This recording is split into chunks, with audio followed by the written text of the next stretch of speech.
All right, let's talk about Scream 7, the big release of the weekend, and I've got a lot to say about this film. So let's get started.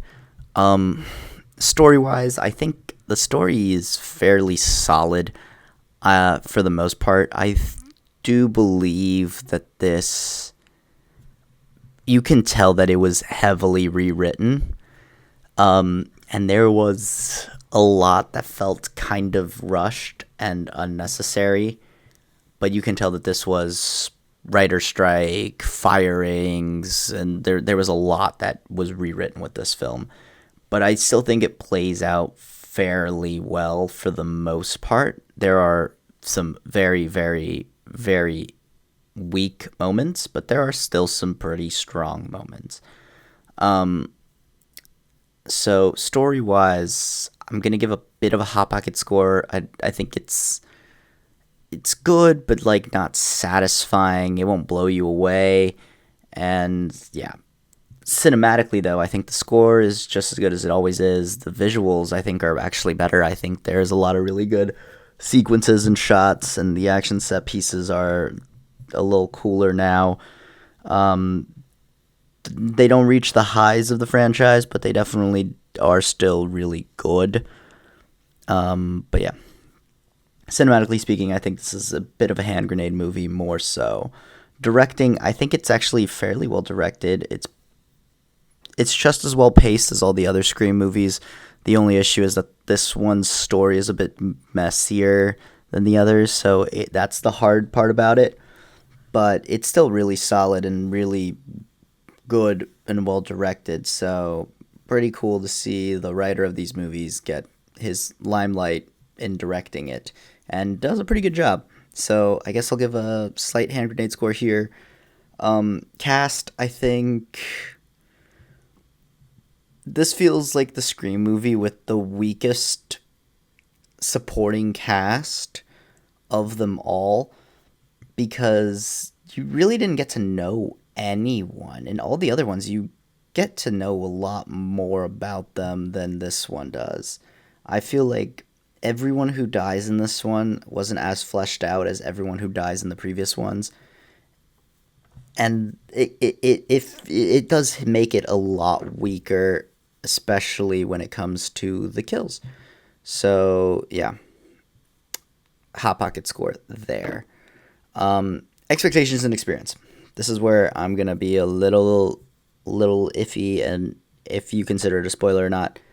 But it didn't really meet my expectations, especially since Scream 6 is in my upper half of the Scream franchise, and Scream 5 is also pretty solid. Um, I was hoping for more, and my real thought on it is that they could have easily have made this Scream 7 be like a Scream 6.5 and it take place during Scream 6.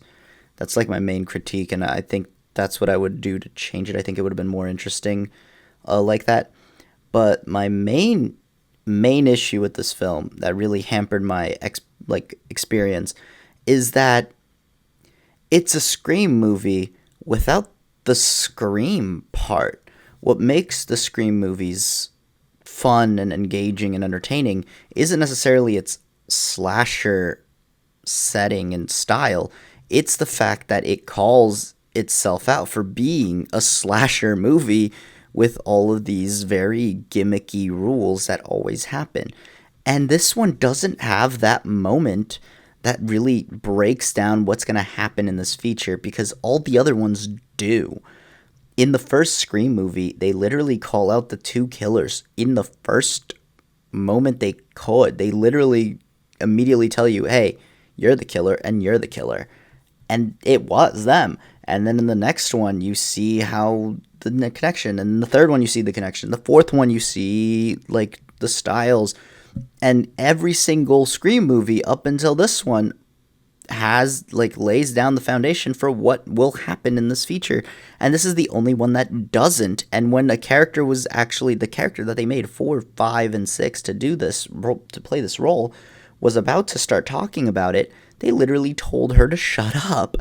And it really, like, come on, that's what Scream is about. It's about having that character that calls out how they are in a slasher horror movie and how to like get around it.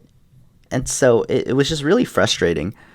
So yeah, expectations and experience. I'm gonna give this a Hot Pocket score. And overall, this movie, I can see what they were trying to do. I just don't think everything was super well executed, especially the reveals at the end, because there's always got to be the reveals. But yeah, I was hoping for more. I didn't get everything I wanted, but it was still fairly enjoyable, but only in like generic slasher way instead of Scream way. So yeah, that's pretty much it. This is a certified Hot Pocket movie. I will probably rewatch it when I rewatch all the Scream movies because it's definitely not the worst one. I'm talking about you three. You're still the worst one. But it's definitely not in the top half. But yeah, that's pretty much it for this one. If you enjoyed, leave a like, comment down below your thoughts and opinions on Scream 7. If you've seen it or now you're planning on seeing it, subscribe if you haven't already. And other than that, I'll leave you guys to it. Till next time. Bye.